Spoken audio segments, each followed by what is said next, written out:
अरिहन्ताणं नमो सिद्धाणं नमो आयर्याणं नमो उवज्झायाणं नमो लोये सवसाहूणं प्रणम्य शिरसाणेमिं गुणरयणविभूषणं महावीरं संवत्तरयणनिलयं पैडिसमुकीर्तनं वोच्छं नम्योणनेमि चन्दम् असहायपराक्रमं महावीरं बन्धुदयसत्यच्युतम् ओघादेशेथवं वोच्छम्। मांगलिक ग्रंथ है श्री गोमठ सार जी कर्मकांड है। इसके रचयिता आचार्य भगवान श्री नेमिचंद्र सिद्धांत चक्रवर्ती हैं। इसमें द्वितीय अधिकार में अनुभाग बंध का प्रकरण में अब जघन्य अनुभाग बंध के स्वामी को कहते हैं। अभी तक उत्कृष्ट अनुभाग बंध बताया, अब जघन्य अनुभाग बंध के स्वामी बताते हैं। गाथा नंबर 170 है। वर्णचौकमसत्थम् ओवघादो खवगघादिपणवीसं तीसाणमवरबन्धो सगसगवोच्छेदठाणं हि। जो अब जघन्य अनुभाग बंधे वो कैसे होगा, किन परिणामों से होगा? जघन्य संक्लेश से या जघन्य विशुद्धि से। पुण्य प्रकृतियां हैं ना, तो कल क्या बताया था? पुण्य प्रकृतियां हैं, उनका जघन्य अनुभाग बंध वह संक्लेश परिणाम से, यानी उसमें संक्लेशता अधिक होगी तो उसका अनुभाग बंध जघन्य होगा। संक्लेश ही पुण्य का बंध होता है क्या? तो कल अपन इसके बारे में समझ चुके। ऐसे ही पाप प्रकृतियां हैं, पाप प्रकृतियों का जघन्य अनुभाग बंध वो किसके द्वारा होगा? विशुद्धि अधिकतम रहेगी, जितनी अधिक विशुद्धि रहेगी उतना पाप प्रकृतियों का अनुभाग कम बंधेगा। विशुद्धि के काल में भी पाप प्रकृतियों का बंधन पाया जाता है, पुण्य का भी पाया जाता है और पाप का भी पाया जाता है। जैसे कि घातिया कर्म सारे ही पाप रूप हैं, तो उन पाप प्रकृतियों का बंधन तो 10वें गुणस्थान तक होता ही है, उसके अलावा अन्य का भी होता है 8वें आदि गुणस्थान में।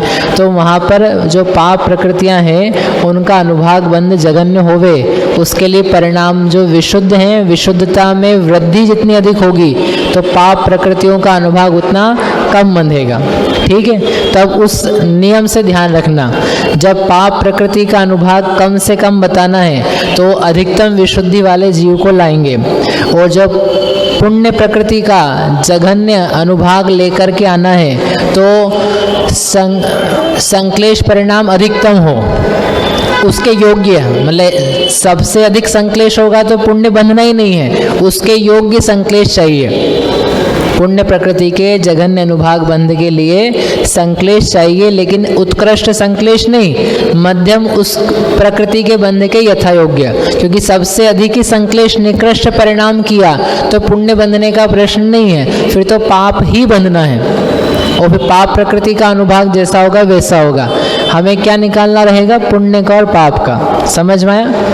दोनों में उस नियम से अब यहाँ पर बस नाम बताएंगे, किसका बंध कौन करता है ये दिखाना है। तो कहा वर्ण चौकम, चार वर्ण, चार वर्ण यानी वर्ण गंध रस स्पर्श, असत्थम अप्रशस्त, अप्रशस्त वर्णादिक जो चार हैं उनका जघन्य अनुभाग बंध, और उपघादो, उपघात नाम की जो प्रकृति है उसका अनुभाग बंध, और पणवीसम जो 25 प्रकृतियां हैं, खवग घादी जो छपण करी जाती है, जिनकी विच्छुत्तियां नीचे के गुणस्थानों में है, मतलब ऊपर के गुणस्थानों में है, वे घातियां कर्म की 25 प्रकृतियां, अर्थात लेना 8वें में, 9वें में और 10वें में जिन घातियां कर्मों की बंध विच्छुत्ति होती है।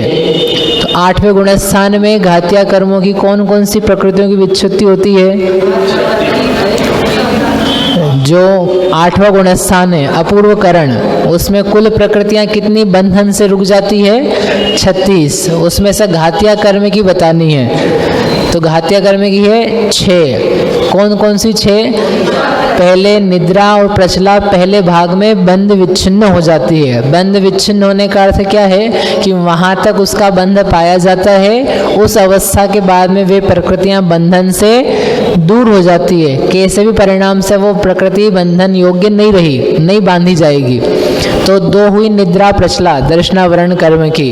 फिर आगे अंतिम जो 7वां भाग है यानी अपूर्वकरण का अंतिम समय, उस समय 4 प्रकृतियां और विच्छिन्न होती है घातिया कर्म की। कौन कौन सी? हास्य, रति, भय, जुगुप्सा। विच्छुतियां तो याद हो गई है आप लोगों को, ऐसा लग रहा है परीक्षा की तैयारी में लगता है याद कर ली। 4 ये तो कितनी हो गई? 6। 9वें गुणस्थान में घातिया कर्म की कितनी प्रकृतियों की बंध विच्छुत्ति होती है महेश जी? 4 की पक्का? संजुलन, क्रोध, मान, माया, लोभ की और भी कुछ है? पुरुष वेद, तो 5 हो गई ना। पहले पुरुष वेद की बंध विच्छुत्ति, फिर क्रोध, मान, माया, लोभ, उदय विच्छुत्ति नहीं, बंध विच्छुत्ति बताइए। तो ये 5 कितने हो गए? 6 और 5 11। फिर 10वां गुणस्थान, उसमें घातिया कर्म की कितनी बंध विच्छुत्ति होती है? 14। कौन सी 14? ज्ञानावरण की 5 प्रकृतियाँ, दर्शनावरण की 4 प्रकृतियाँ और अंतराय की 5, और मोहनी की नहीं जाती है, मोहनी की सभी जा चुकी है। मोहनी का कोई बंध ही नहीं बचा था। 9वें गुणस्थान तक ही मोहनी कर्म का बंध होता है, उसके बाद नहीं होता। तो कितनी है? 14। तो कितने होते? 11 और 14, ये 25। ठीक है, ये सारी 25 प्रकृतियाँ कैसी है? पुण्य रूप की पाप रूप?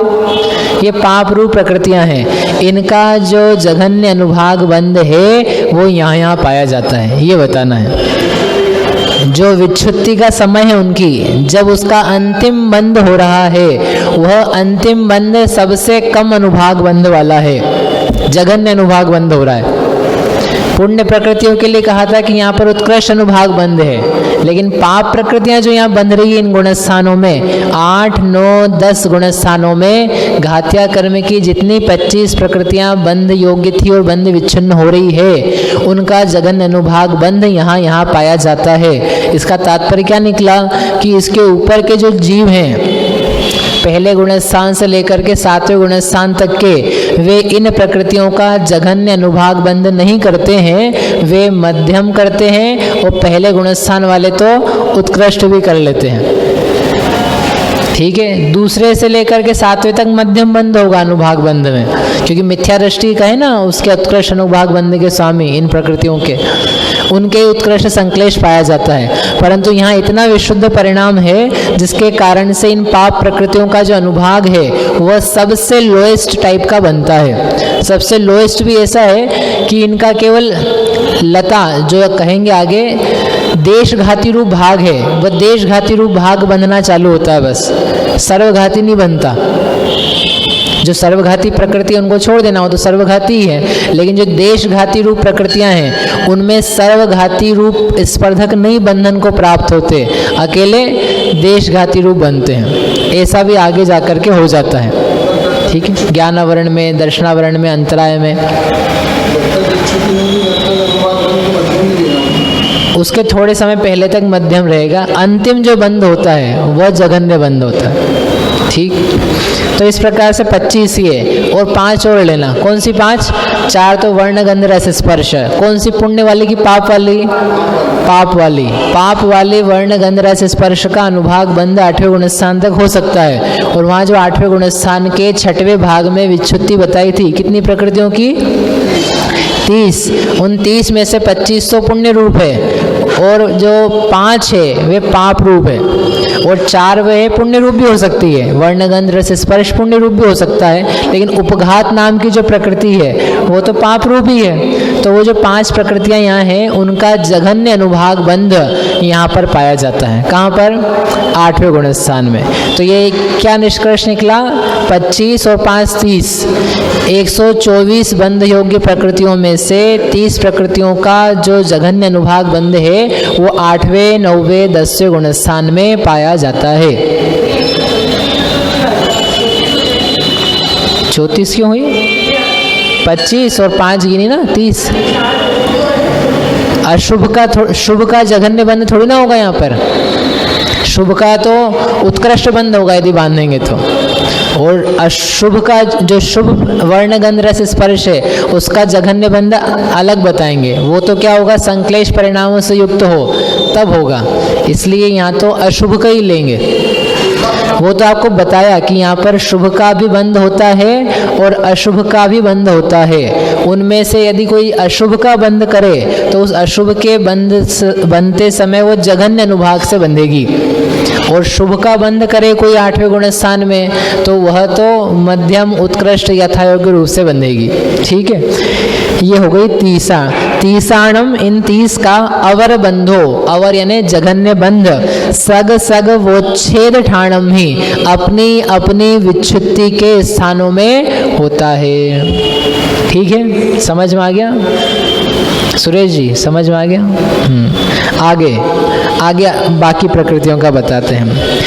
अणथीणतीयम मेच्छम मेच्छे अय देहु विदय को धादी देसे तदय कसाया संजम गुण पच्छिदे सोलम।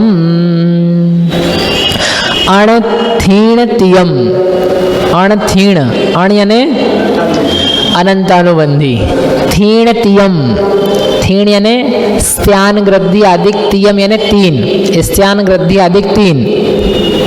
अनंतानुबंधी की क्रोध मान माया लोभ 4, और अनंत स्त्यान ग्रद्धि निद्रा निद्रा प्रचला प्रचला, ये 3 कौन से कर्म की? दर्शनावरण कर्म की। और बाकी प्रकृतियां अपन गिन चुके हैं दर्शनावरण की। ठीक, मिच्छम और मिथ्यात्व कर्म कितने हो गए? 8। ये 8 कर्म मिथ्यात्व गुणस्थान में इनका जघन्य बंध होता है। कैसे होता है, कब होता है बताएंगे, लेकिन मिथ्यात्व गुणस्थान में इनका जघन्य बंध होता है। अयदेहु विधीय कोदाधि, अयदे यानी अयत, अयत यानी असंयत, असंयत यानी अप्रमत अविरत, अर्थात चतुर्थ गुणस्थान। चतुर्थ गुणस्थान में विधि यानी द्वितीय, द्वितीय यानी अप्रत्याख्यानावरण जो क्रोध मान माया लोभ है वह कितनी हो गई? 4 और। फिर देशे तदीय कसाया, देश यानी एक देश संयम वाला, संयमा संयम गुणस्थान, संयता संयत गुणस्थान है 5वां। उस 5वें गुणस्थान में तृतीय कषाय, तृतीय कौन सी कषाय है? प्रत्याख्यानावरण, प्रत्याख्यानावरण क्रोध मान माया लोभ, ये 4, इनका जघन्य बंध होता है। लेकिन कब? संयम गुण पच्छिदे, जब संयम गुण को प्राप्त करने के सन्मुख हो तब। नहीं आया समझ? पहले गुणस्थान में मिथ्यात्व का जघन्य बंध होगा। कौन सा? अनुभाग बंध की बात कर रहे हैं, स्थिति की नहीं। पहले गुणस्थान में मिथ्यात्व कर्म का जघन्य बंध होगा। वैसे ही पहले में हो सकता है, क्योंकि सम्यक दृष्टि तो मिथ्यात्व का बंध करेगा नहीं। लेकिन कौन सा मिथ्या दृष्टि? मिथ्या दृष्टि तो बहुत सारे प्रकार के हैं, केंद्रीय से पंचेंद्रिय तक 4 गतियों में, कि जो सम्यक दर्शन प्राप्त करने के सन्मुख हो, लेकिन अकेला सम्यक दर्शन नहीं, सम्यक दर्शन के साथ में संयम भी प्राप्त करने वाला हो, यानी पहले से 7वें गुणस्थान में जो जाने वाला है, ऐसा जो मिथ्या दृष्टि है, उस मिथ्या दृष्टि को उस गुणस्थान, पहले गुणस्थान के अंत समयों में मिथ्यात्व कर्म का जघन्य बंध होगा, अनुभाग बंध। पहले गुणस्थान से चतुर्थ गुणस्थान में जा रहा है तब भी मिथ्यात्व का बंध हो रहा है, लेकिन उस समय जघन्य अनुभाग बंध नहीं है। पहले गुणस्थान से 5वें गुणस्थान में भी जाता है, लेकिन उस समय भी मिथ्यात्व का जघन्य अनुभाग बंध नहीं है। पहले से तीसरे में भी जाता है, लेकिन तब भी मिथ्यात्व का जघन्य अनुभाग बंध नहीं है। पहले से छठे में नहीं जाता है, सातवें में ही जाना होता है। सातवां यानी मुनिराज, मुनि अवस्था का गुणस्थान, अप्रमत्त अवस्था का। तो जब पहले से सीधे सातवें में जा रहा है, उसका सबसे कम अनुभाग बंध होता है मिथ्यात्व प्रकृति का। इससे क्या मालूम पड़ रहा है कि पहले से चौथे में जाने में जो विशुद्धता होती है, उसकी अपेक्षा पहले से पांचवें में जाने में अनंत गुणी विशुद्धता होती है। और पहले से पांचवें गुणस्थान में जाए, उसमें जो परिणाम निर्मल होते हैं, उसकी अपेक्षा पहले से सातवें में जो जीव सीधे जाए, उसमें विशुद्धता अनंत गुणी होती है। क्योंकि तीन काम साथ में हो रहे हैं ना, मिथ्यात्व का भी समापन कर रहा है, मिथ्यात्व के उदय को मिटा रहा है, अप्रत्याख्यानावरण कषाय को भी दूर किया, प्रत्याख्यानावरण कषाय को भी दूर किया, लोहा अधिक लिया, शत्रु अधिक जितने थे उनसे लड़ करके ज़्यादा आगे बढ़ गए, मतलब अधिक शत्रुओं को दूर किया, तो इसका सामर्थ्य ज़्यादा होगा, परिणामों की निर्मलता काफ़ी उज्जवल होगी। इसलिए इनको सबसे कम अनुभाग बंध है। तो पहले से 8वें में चले जाए तो और ज़्यादा हो जाएगा। पहले से 10वें में भेज दें अपन कि तुम्हारे भेजने से क्या होएगा, कोई जाना भी तो चाहिए। पहले से अधिकतम 7वें में ही जा सकते हैं। समझ में आया? 16 का नहीं, अभी इसका बताया ना, अनंतानुबंधी 4, मिथ्यात्व 1, ये 5 के साथ में स्थानुवृद्धि 3, ये 8। इन 8 का मिथ्यात्व गुण स्थान में जघन्य अनुभाग बंध है। ठीक है, अब आगे कौन सी है? अप्रत्याख्यानावरण। अप्रत्याख्यानावरण का जघन्य अनुभाग बंध मिथ्यात्व में होगा, केवल नहीं, मिथ्यात्व में नहीं होगा, चौथे गुण स्थान में होगा। क्योंकि चौथे तक बनती है, पहले में भी बनती है, चौथे में बनती है, लेकिन सम्यक दृष्टि, मिथ्या दृष्टि से सम्यक दृष्टि के परिणाम ज़्यादा निर्मल हैं। और वह सम्यक दृष्टि भी चौथे से 5वें में जाता है और चौथे से 7वें में जाता है। तो वह सम्यक दृष्टि जीव चौथे गुणस्थान वाला जब चौथे से सप्तम में जा रहा है, उस समय अप्रत्याख्यानावरण कषाय का सबसे जघन्य अनुभाग बंध होगा। चौथे में रहते हुए नहीं होगा।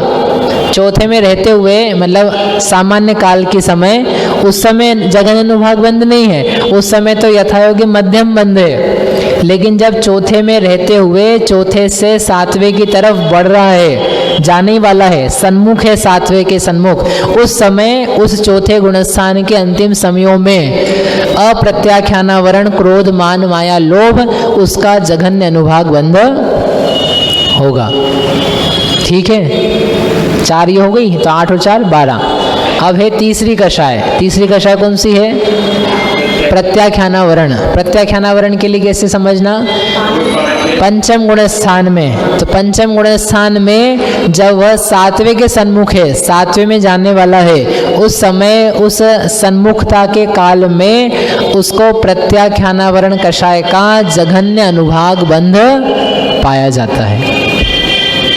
अन्य काल में क्यों नहीं पाया जाता? मिथ्या दृष्टि जीव जब पहले से 7वें में जा रहा है, उस समय प्रत्याख्यानावरण का जघन्य अनुभाग बंध होना चाहिए ना, जैसे अनंतानुबंधी का किया। पहले से 7वें में जा रहे हैं तो परिणाम बहुत विशुद्ध हैं, और 5वें से 7वें में जाएंगे तो पहले से रहेंगे तो सम्यक दृष्टि, इसमें क्या विशुद्ध ज़्यादा होंगे? कहते ऐसा नहीं है। पहले से 7वें में जाए तो अप्रत्याख्यानावरण कषाय का, प्रत्याख्यानावरण कषाय का बंध जो हो रहा है वह अधिक होगा, जघन्य नहीं होगा, बड़ा हुआ होगा, उतने निर्मल नहीं है परिणाम। परंतु 5वें से 7वें में जाए तो प्रत्याख्यानावरण का अनुभाग बंध जघन्य होगा। इससे क्या सिद्ध हुआ कि अनेक लोग, अब जैसे ये समझा है ना, पहले से 7वें में जाने में विशुद्धि ज़्यादा है, पुरुषार्थ ज़्यादा है, तो बढ़िया काम क्या है? पहले से 7वें में ही जाओ। ये ज़्यादा मेहनत वाला काम करेंगे हम, छोटा मोटा काम नहीं करते। पहले से सीधे काम पहुंच जाएं 7वें में। अथवा कोई ये कहता है चौथे गुण स्थान में रहते हैं, चौथे से अपने को तो सीधे क्या बनना है? मुनि बनना है। तीर्थंकर होते हैं ना, तीर्थंकर, वे तो परम पुरुषार्थ ही धारण करते हैं। चौथे से सीधे मुनि व्रत ही धारण करते हैं, उनके देश व्रत के परिणाम नहीं आते, वो देश व्रत नहीं धारण करते। क्यों? बोले देश व्रत तो हल्की चीज़ है, वो परम पुरुषार्थी होते हैं, ऐसा तर्क देते हैं कि वे महान पुरुषार्थ वाले जीव हैं, तो वो तो सीधे क्या करेंगे? मुनि बनेंगे। यानी अब बढ़िया गजब बात है ये थोड़ा नियम देखो कि चौथे से पांचवें में आना पुरुषार्थ है, और पांचवें में रह करके सातवें में जाएंगे, उसमें परिणाम निर्मल है कि चौथे से सातवें में जाएंगे तो परिणाम निर्मल है। दोनों में से ज़्यादा निर्मल कौन है? दोनों में ज़्यादा पुरुषार्थ विशुद्धि किसकी है? चौथे से सातवें की कि पांचवें से सातवें की? कि यदि चौथे से सातवें की होती तो अप्रत्याख्यानावरण के समान प्रत्याख्यानावरण कषाय का भी जघन्य अनुभाग बंध चौथे में हो जाता, और थोड़ा पीछे हटते तो आप पहले में ही करा देते कि जब पहले से सातवें में जा रहे हैं। ऐसा नहीं है, चौथे से पांचवें में आने के लिए बहुत पुरुषार्थ चाहिए, और वे दुख में क्यों रहेंगे? ये कौन सी बुद्धिमानी का काम है कि अपन तो सीधे चौथे से सातवें में ही जाएंगे। अब जीवन काल बीच का जो बचा है, अब पांचवा तो हल्की चीज़ है, बीच की चीज़ है, अपन उसमें नहीं आएंगे। भाई चौथे से पांचवें में आएंगे तो आनंद होगा कि दुख बढ़ेगा? क्यों जी? अपन नुकसान में, अव्रत के नुकसान में, तो उस नुकसान को अपने को कम करना है कि अपन तो सीधा बड़ा लाभ करेंगे, बड़ा मुनाफा। ये 5वीं 6ठी क्लास कौन पढ़े? 8वीं 9वीं 10वीं कौन पढ़े? अपन तो सीधे क्या पढ़ेंगे? कॉलेज की पढ़ाई। बीच की हल्की पढ़ाइयाँ कौन पढ़े? देखो डॉक्टर कब बनते हैं? 4 साल बाद ही बनते हैं। तो ये कोई तर्क नहीं है, क्योंकि बीच का जो स्थान है वो विशुद्ध रूप स्थान है। चौथे से पंचम की स्थितियाँ सुखरूप है। हाँ, 8 वर्ष में तीर्थंकर आदिक ने व्रत लिए, एक देश व्रत लिए, अणुव्रत आदि धारण किए, ऐसा आगम का कथन ही है। फिर भी लेकिन कोई लोग ऐसा कहते हैं और ऐसा प्रस्तुत करते हैं, जो बड़े लोग होते हैं ना, वे तो मुनिव्रत ही धारण करते हैं। लेकिन ये तर्क समीचीन नहीं है, एक तो आगम विरुद्ध भी है और युक्ति से भी विरुद्ध है।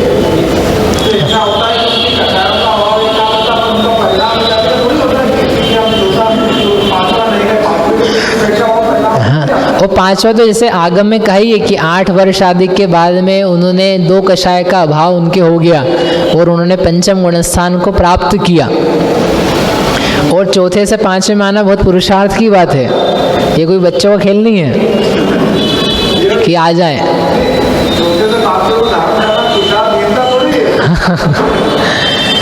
और 5वें से 7वें में जाना और भी पुरुषार्थ है, समझ में? ये अनुभाग बंध का अपन थोड़ा देखें तो वो बातें निराधार फिर मालूम पड़ती है। ठीक, तो ये क्या 16 प्रकृतियों की यहाँ और बात हो गई। कौन कौन 16 प्रकृतियाँ?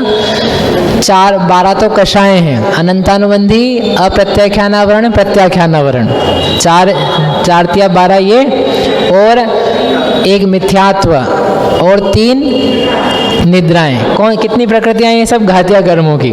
तो घातिया कर्म की टोटल अब तक कितनी हो गई? 25 पहले बताई थी और 16 ये, कितनी हो गई? 41 हो गई। है कितनी?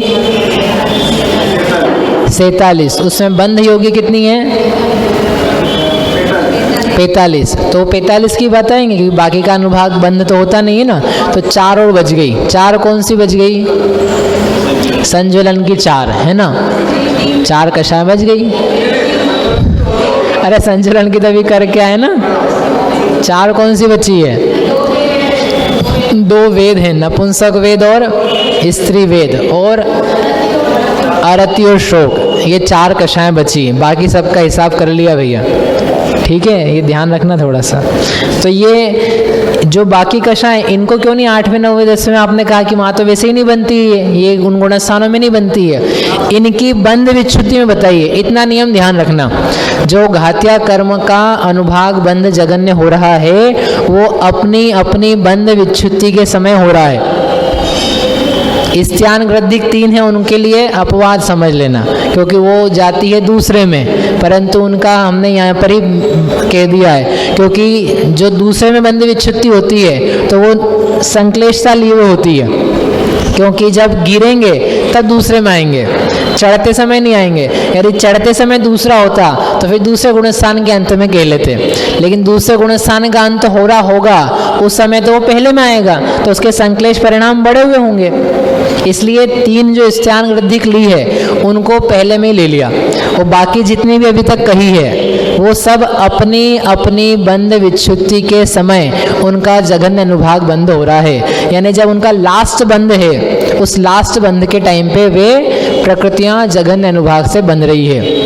क्योंकि जब लास्ट बंद हो रहा है इसका मतलब जीव ऊपर बढ़ रहा है ना, ऊपर बढ़ रहा है ना, विशुद्ध परिणाम है, और विशुद्ध परिणामों से पाप प्रकृतियों का अनुभाग बंध कम होता है। ये इसका तर्क है। आगे आहारमपमत्ते पमत्त शुद्धेय अरदिसो गाणम नरतिरिये सुमतियम वियल वेगुवच्छकाओ। अब है आहारम, आहारक प्रकृतियाँ। आहारक प्रकृतियाँ कौन सी है? आहारक शरीर, आहारक अंगोपांग। ये किनके बनने की? सम्यक दृष्टि के कि मिथ्या दृष्टि के? अब ये बंधनी सम्यक दृष्टि के ही है, क्योंकि मुनिराज के ही बनती है। कौन से गुणस्थान में? 7वें गुणस्थान में और 8वें गुणस्थान में। अब इनका बताना है जघन्य, 6वें में नहीं बनती है, जघन्य अनुभाग बंध। उदय की बात नहीं चल रही है, हाँ 6वें भाग तक, 8वें के 6वें भाग तक। आहारक प्रकृतियों पुण्य रूप है पाप रूप है? पुण्य रूप है, पाप रूप नहीं है, पुण्य रूप है। इनका जघन्य अनुभाग बंध कहाँ होगा? 7वें में होगा कि 8वें में होगा? 8वें में ही होगा। नियम याद करो, नियम, नियम क्या है? पुण्य प्रकृतियों का अनुभाग बंध अधिक होगा विशुद्ध परिणामों से, कम होगा संक्लेश परिणामों से या कम विशुद्ध परिणामों से। ठीक है, अब आप बताओ 7वें में परिणाम अधिक विशुद्ध हैं कि 8वें में अधिक विशुद्ध हैं? महेश जी, 7वें गुणस्थान में मुनिराज के परिणाम विशुद्ध हैं कि 8वें में ज़्यादा विशुद्ध हैं? 8वें में अधिक विशुद्ध हैं। तो 8वें में यदि आहारक का बंध होगा तो उसका अनुभाग बंध अधिक होगा कि कम होगा? तो 7वें में जघन्य बंध होगा कि 8वें में जघन्य बंध होगा? आया समझ में? तो 8वें में नहीं हो सकता है, 7वें में होगा। 7वें में भी कब होगा? जब उनका परिणाम सबसे कम विशुद्ध है। सबसे कम विशुद्ध कब है? जब वे 7वें से 6वें की तरफ आ रहे हैं। एक टारो बनाना ऐसा, यहाँ 6वां गुणस्थान है, 6वें से जा रहे हैं 7वें की तरफ, तो परिणाम कैसे हैं? बढ़ते हुए। और जब 7वें से 6ठे की तरफ आ रहे हैं तो परिणाम हीन होते हुए हैं।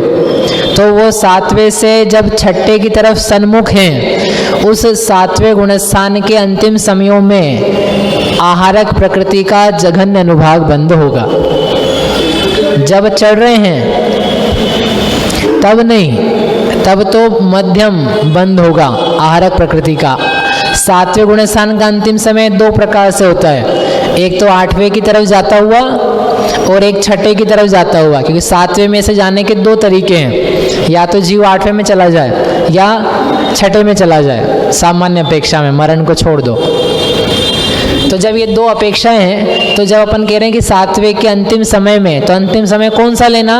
6वें में जाता हुआ, क्योंकि जो 8वें में जा रहे हैं उनके परिणाम तो चढ़ रहे हैं, बढ़ रहे हैं, और बढ़ रहे हैं तो उस समय पुण्य प्रकृतियों का अनुभाग बढ़ता जाएगा, कम नहीं होगा। और अपने को निकालना है कम अनुभाग, तो कम अनुभाग कब निकलेगा? जब 7वें से 6वें की तरफ आ रहे हैं, तब 6वें में बंद होगा कि 7वें में होगा? 7वें में होगा, क्योंकि 6वें में तो बंद होता ही नहीं है आहारक प्रकृति का, 7वें में ही होता है, उस समय होगा। स्थिति बंध में भी यही अवस्था ली थी, क्योंकि उस समय स्थिति बंध ने अधिकतम बंध संक्लेश परिणामों से होगा। संक्लेश परिणाम कब है? जब 7वें से 6ठे में आ रहे हैं। अनुभाग बंध भी उसी समय जघन्य समझना। उत्कृष्ट अनुभाग बंध कब होगा? 8वें गुणस्थान में, जब इनकी विच्छुत्तियाँ हो रही है 6वें भाग में। ठीक है, समझ में आया? तो ये हो गया।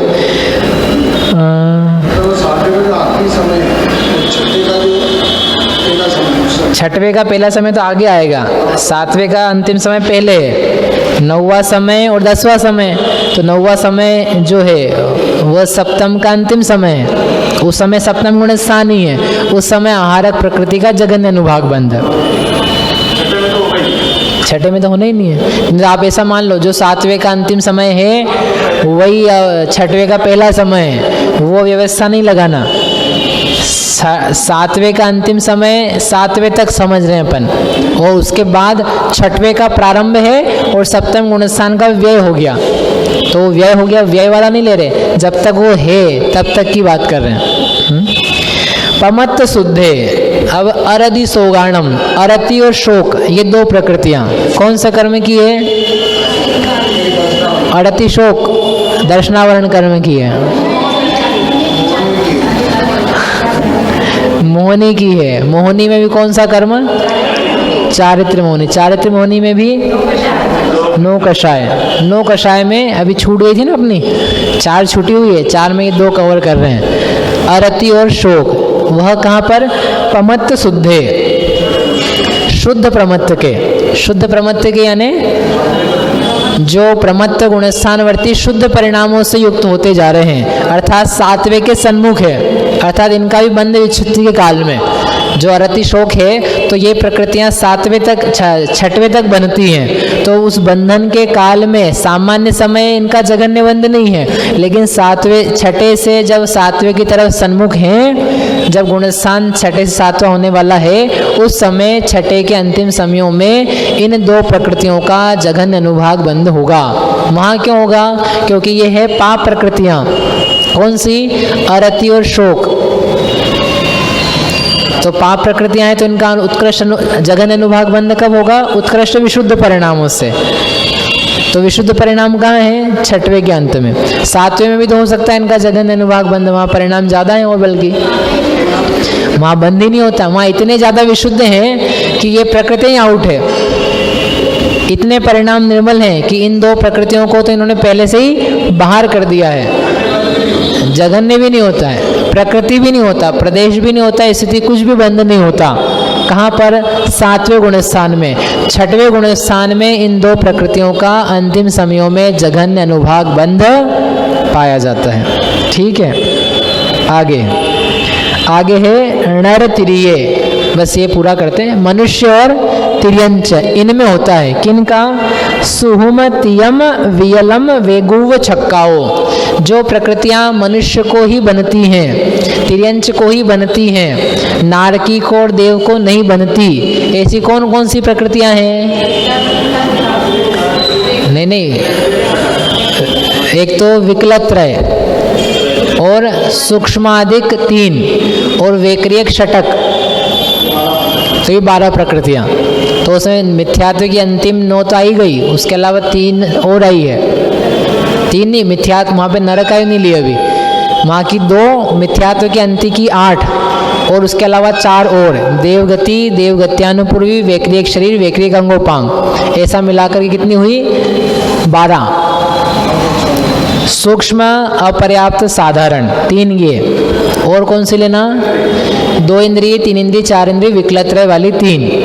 फिर देवगति, देवगत्यानुपूर्वी, नरकगति, नरकगत्यानुपूर्वी और वैक्रियक शरीर, वैक्रियक अंगोपांग, ये 6 और 6 12। ये 12 प्रकृतियां कौन बांधता है? मनुष्य और तिर्यंची बांधते हैं। 2 और हैं जो मनुष्य और तिर्यंची बांधते हैं, देवायु और नरकायु।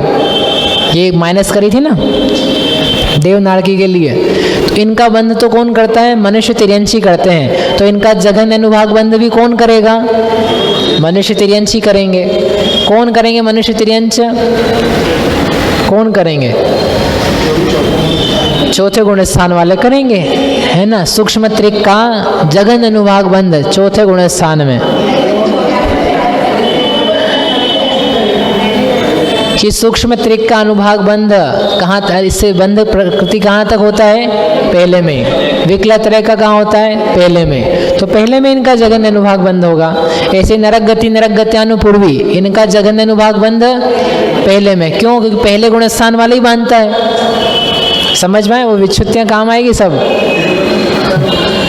अब देव गति, गत्यानुपूर्वी, वैक्रिक शरीर, अंगोपांग, ये प्रकृतियाँ तो क्या हैं? पुण्य प्रकृतियाँ हैं। इनका जघन्य अनुभाग बंध कौन करेगा? वो मिथ्या दृष्टि करेगा, क्योंकि ये पुण्य प्रकृतियां हैं। जितना संक्लेश ज़्यादा होगा उतना अनुभाग बंध उसका कम होगा, क्योंकि प्रकृतियां कैसी है? पुण्य रूप। वो प्रकृतियां क्या थी? पाप रूप। तो उनका जघन्य अनुभाग बंध अब चूंकि आगे हो सकता था, लेकिन प्रकृतियां बनती नहीं है, इसलिए यहीं पे निपटा दिया उनको पहले गुण स्थान। और ये जो 4 हैं इनका जघन्य अनुभाग बंध आगे कहना चाहिए, लेकिन आगे नहीं कह सकते, क्योंकि आगे तो परिणाम विशुद्ध हैं, तो अनुभाग अधिक बंधेगा, तो जघन्य अनुभाग बंध यहाँ कह दिया। ठीक है, इस प्रकार से ये प्रकृतियां हो गई। अब अपनी बची है घातियां की 2। कौन कौन सी? स्त्री वेद और नपुंसक वेद, ये 2 घातिया की बची है। और अघातिया में कितने गिन लिए अपन ने? ऊपर गिना था 5 प्रकृतियां, वर्णाधिक 4 और 1 उपघात, 5 तो ये। और यहाँ पर गिनी 2 प्रकृति और ये 6, 12 प्रकृति, 12 तो 14 और 5 19 हो गई है। कितनी कुल? नहीं, अघातिया की